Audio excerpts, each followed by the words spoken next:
Hello, everybody. We're back. No nets, no editing. This is just raw. This is raw as you get. And I'm not going to get into that. I could talk about that, but I won't right now. My lovely wife's off camera, and she's going to read this week's questions. And then we're going to get into talking about Thunder. And if you don't know who Thunder is, you haven't been studying your Hells Angel history. And I'll give you the rundown on him in about 15, 20 minutes. Okay, Beverly, first question. Okay, John Ralston writes, where were you on 9/11, and how did the club react? Well, I'll tell you where I was during the 9/11 attack. I was in solitary confinement in the Ventura County Jail. I was fighting a 59 count indictment. We were getting very sketchy information. The morning guard, when the attack took place, was a real jerk, and he said we didn't need to know anything. Somehow he justified it in his mind that you know we didn't need to be impacted by what was happening on the outside world. The afternoon guards, the shift changed, and then we got the lowdown. How did it affect the club?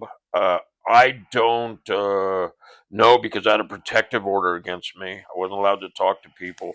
But I will tell you this: in my stage play and in my books, I've written that I felt that along with the Twin Towers, the Brotherhood also fell and took a hit at the turn of the century. And I'll get into that another time, but that's where I was during 9/11.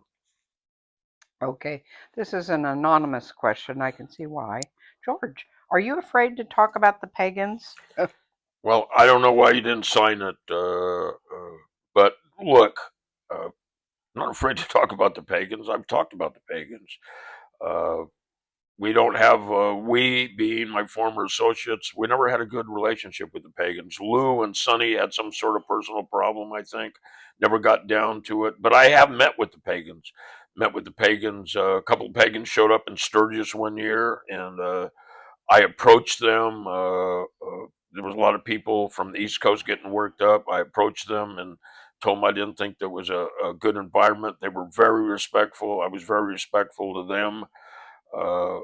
You know, they pulled out of town at some point in time. There was no provocation by me, and they were being respectful, and they just kind of drifted out of town. I know the pagans showed up. I want to say at the Love Run, one of the first Love Runs. I don't know what that was all about. Uh, they disappeared very fast. Several weeks after that, I had a meeting with a pagan that was out here. Dana from SFV was a president of San Fernando Valley at the time. They were Hell's Angels. They were no longer Satan slaves. And we had a sit down at a coffee shop with them, and it was fine. There was no problem. So I have met with the pagans, and I don't talk about the pagans because I haven't interacted with them. Most of the stories I talk about are my personal experiences.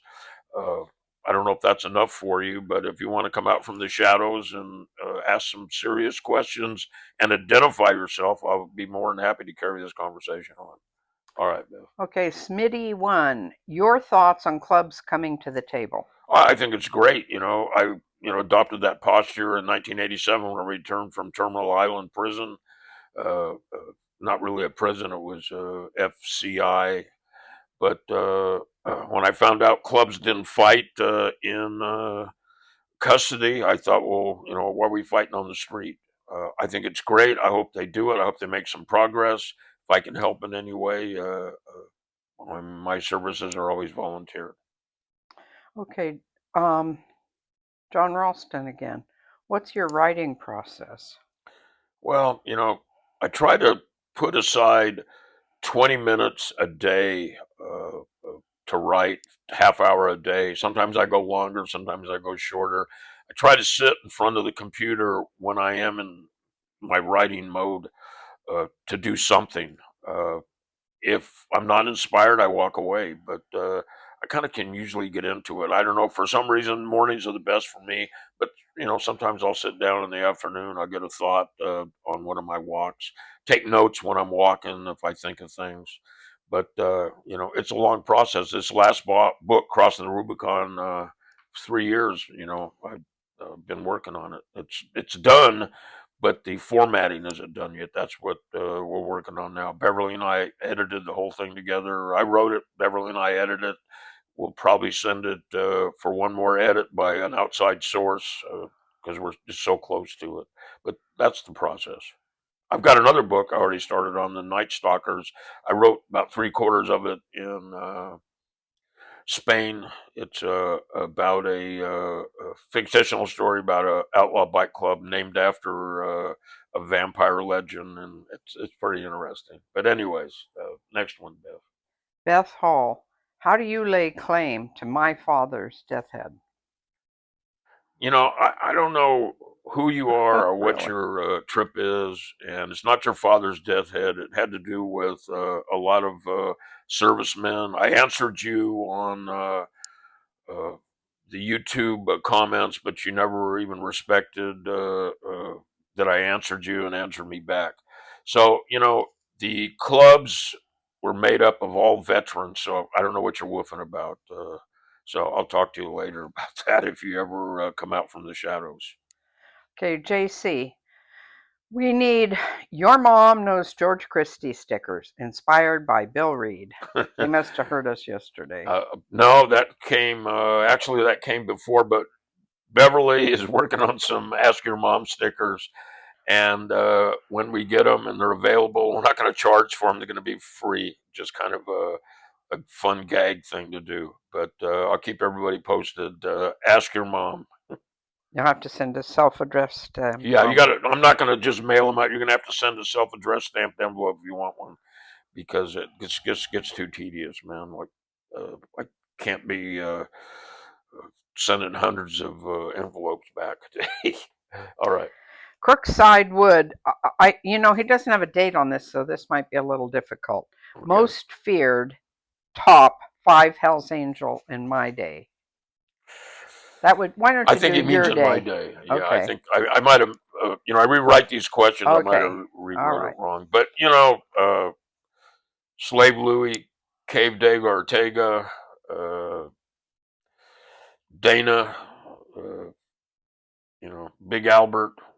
Louis described him to me one time as the toughest Hell's Angel on the West Coast. That's when Louis was a slave. Are you Jim Passmore. addressing Canadian guys too? No, Oh, okay. this is just West Coast guys back in the day from the Okay. '60s and Okay. '70s. But Jim Passmore, Kenny Norman, these are Saint slaves. But a lot of badass guys out there. But a bar fight, anyone given second, guy gets a lucky punch and you're out. So let's move on. Okay, living on cash. We've heard from him before. He writes address passing the pack. You know, I don't know what the big deal is with this. I'm going to sound like an old man now. I don't know what the deal is with this younger generation, but we used to allow people to pass the pack. We didn't like people lingering at the back of our pack. We used to wave them on. We wanted them if they were following Ventura, we'd wave them on through. We'd let them pass on the right or the left. I talked about beating some guys up one time, knocking them off their bikes, and everybody just jumped all over me about that. What it was about was they came up the center of the pack and endangered everybody, and that's why they got treated the way they got treated. But as far as passing the pack, you know, I don't know. Rather have somebody that I don't know pass me than linger back there. But if you're going to pass a pass with respect. Perhaps pull up to the end. Look at the last guy and get a gesture from him to go around. I don't know what the big deal is. The highways for everybody. It's not just for a elite few. Okay. Okay, Michael Swindells writes Fat Ray. Fat Ray was the first victim of the Mongol War. That's the first Hell's Angel we lost. It happened in the early '80s in a bar in San Diego. And you know what? Maybe I'll get into that one of these afternoons when I film this thing. But That's who Fat Ray was, and he Okay, also was Mexican, so that dispels the no Mexican rule, which I don't know where the hell that came from. But anyways, there next one. wasn't one, was There there? never was one. Okay, Nike Rain Man. What's the sudden infatuation with politicians? Well, I don't know if it's I think sudden. what he's referring to is what's the outlaw motorcycles world's sudden infatuation with politicians. I have no infatuation with any politicians, and I'm going to let you guys in on a little secret, and I may get some flack for this. I've never even voted, never registered to vote, and I don't plan on ever voting. Uh, the politicians have their own agenda. Me, as a outlaw independent writer in the beginning, I had my own agenda. Then later, as a club member, and now as an independent again, I don't care what the politicians are doing. The politicians are not friends of outlaw motorcyclists, and at some point in time, they may try to legislate all outlaw clubs out of business. So, I have no infatuation with politicians. Okay, Alvin Uselton or Usselton, I'm not sure. It's sad about art. A sit down may have prevented it. And please mention Tony Tate's setup. Well, you know, I think as a leader, probably would have served the club better if myself and SFV leader and Purdue leader and San Diego leader would have tried to sit down with the Mongols before that Long Beach bike show. It didn't happen. Coulda, woulda. I mean, we don't know what would have transpired.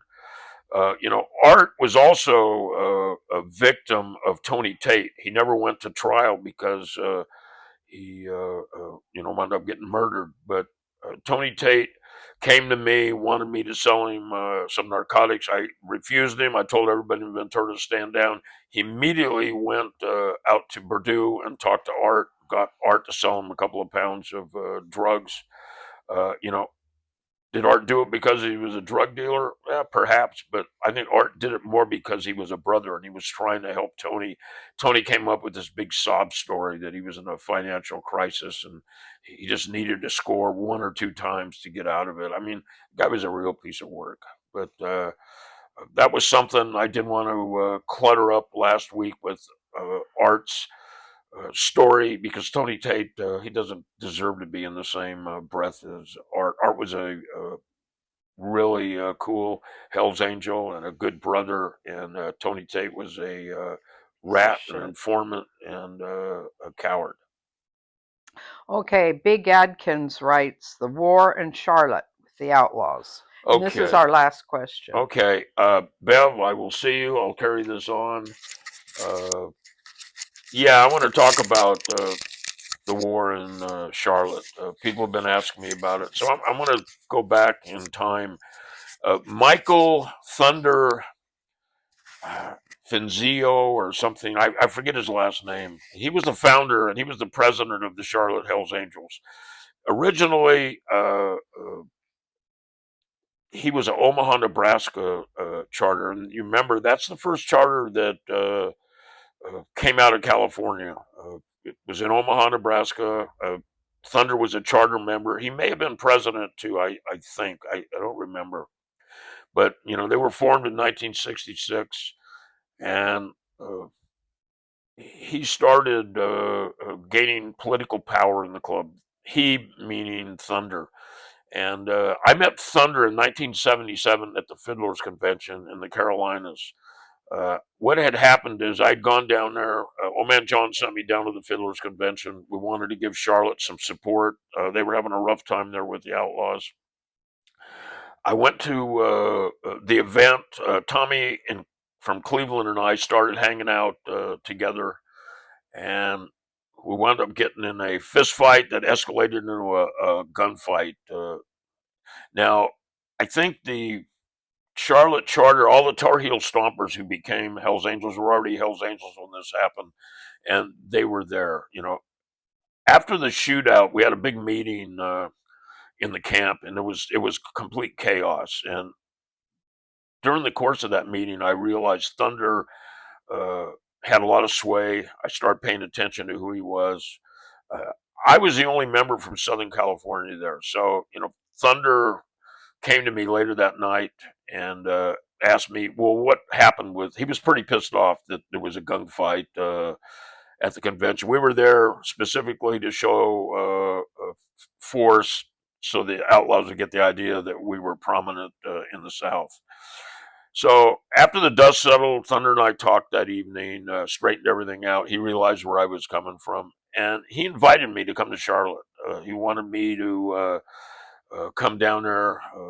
I had shown some national support by coming to the Fiddlers. He wanted me to come into Charlotte as well, and he could see that I had no reservations about doing that. So I made my first trip to Charlotte in 1977. Thunder picked me up at the airport, and the first thing he did when I got there, he handed me a pistol. His exact words were, "You might need this, George." And I was kind of like, "Oh, okay." We went to the clubhouse from the airport, and when I got there, it was your typical Hell's Angel clubhouse with one exception.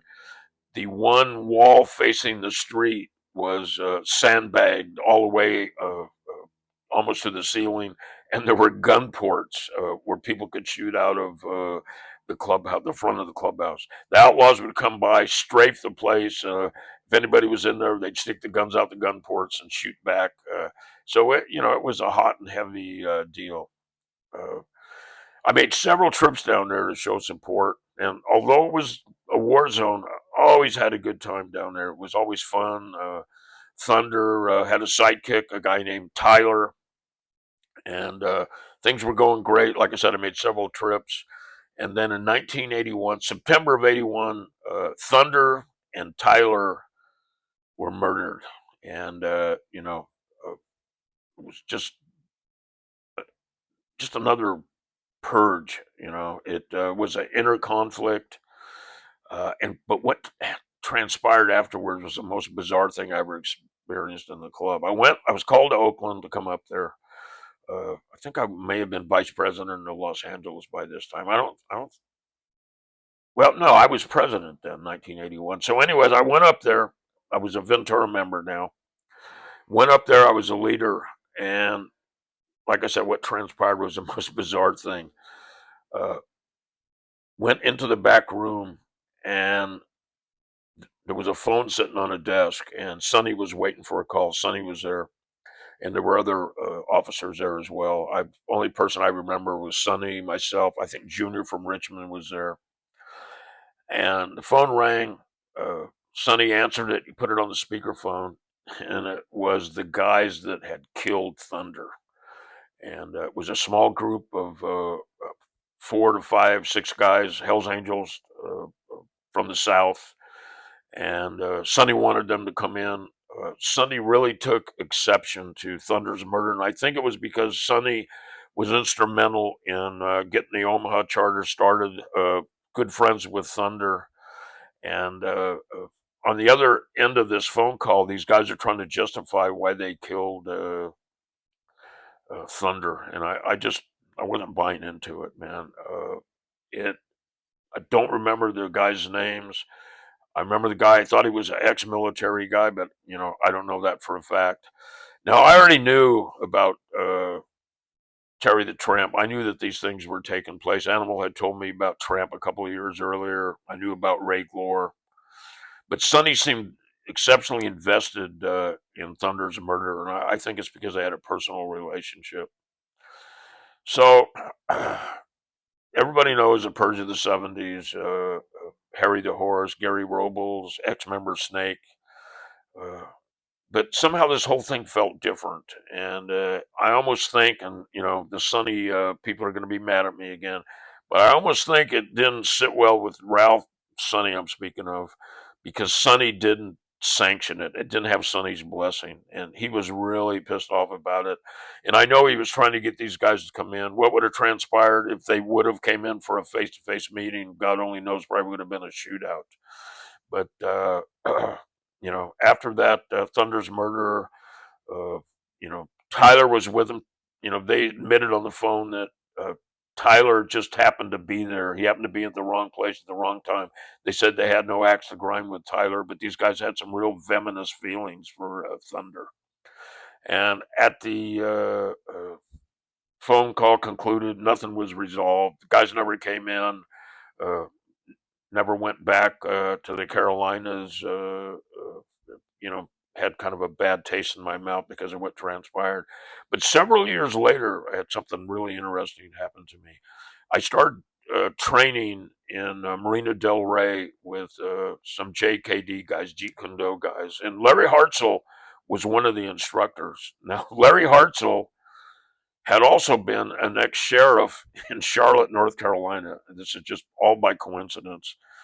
And he'd lost his job or resigned. I don't know what the whole story was after several complaints of excessive force. He was a real hardcore martial artist. You can look him up. He's all over the internet.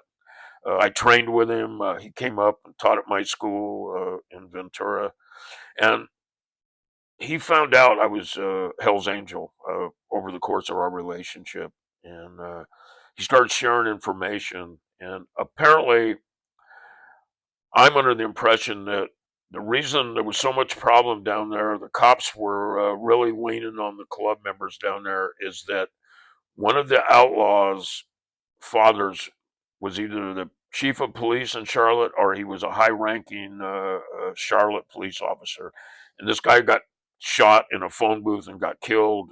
So there was some really bad feelings, but uh, that's kind of the story on Thunder. Like I said, he was part of that purge that carried in from the 70s to the early 80s. Uh, a good guy. I never saw anything negative about him. He, was like a lot of Hell's Angels leaders. He had a big ego. He was a powerful guy, but uh, uh, he also seemed to have the club in mind and first. Like I said, I never figured out his and Sonny's relationship. Never talked to Sonny about it, but Sonny did seem exceptionally upset about it. But that's it on Thunder. I still think about him often. Uh, couldn't find any pictures of him. I've got a picture of him in the thumbnail that I'll post. But my own personal observations was Thunder was 100% for the club. He was a good guy, and it was a needless murder. But had to do with egos and power, and who knows what else. But that's it for this week. You got some suggestions on some people? Let me hear them, and I'll come up with something new next week. All right, thanks for coming. Please continue to follow, comment, and like. And if you don't like the commercials, go to Patreon. It's commercial free, and you also get an additional Q&A with Beverly and I. And Beverly's on camera with me. But that's it for this week. Talk to you later.